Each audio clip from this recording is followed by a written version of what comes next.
Здравейте, включвам се, за да ви дам няколко съвета как да правите профилактика по време на работа или в края на работния ден на своето гърло и на своите дихателни пътища.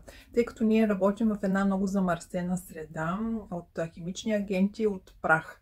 Колкото и да се стараем да се предпазим чрез маски, с помощта на прахоловители, все пак ние вдишваме много голяма част от праха в салона и особено от финните прахови частици, които са изключително вредни за нашите дихателни пътища.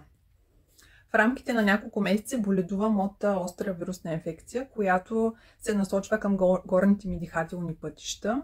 И днес установихме, че имам разрушена фарингеална стена вследствие на дългогодишната ми работа и на това, че преди години ние не използвахме прахоловители.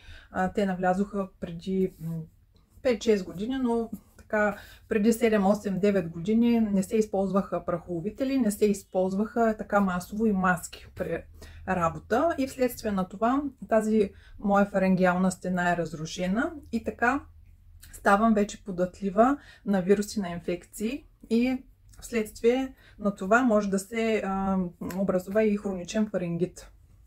За да не се получава и при вас така, доктора ме посъветва, както съветвам сега и вас, да си правите гаргара с лайка поне веднъж на ден, а понякога може да слагате в разтвора и сода бикарбонат. Така ще прочистите гърлото от инфекции, от замърсени агенти и ще може да направите една профилактика. Проветрявайте работното помещение, ползвайте маски, прахоловители, правете гаргара с лайка, пийте повече чайове, противовъзпалителни, такива са лайка и бял равнец. Ваше право е също да изберете да предлагате и такива процедури, в които пилението е доста по-малко. Работете предпазливо и бъдете здрави!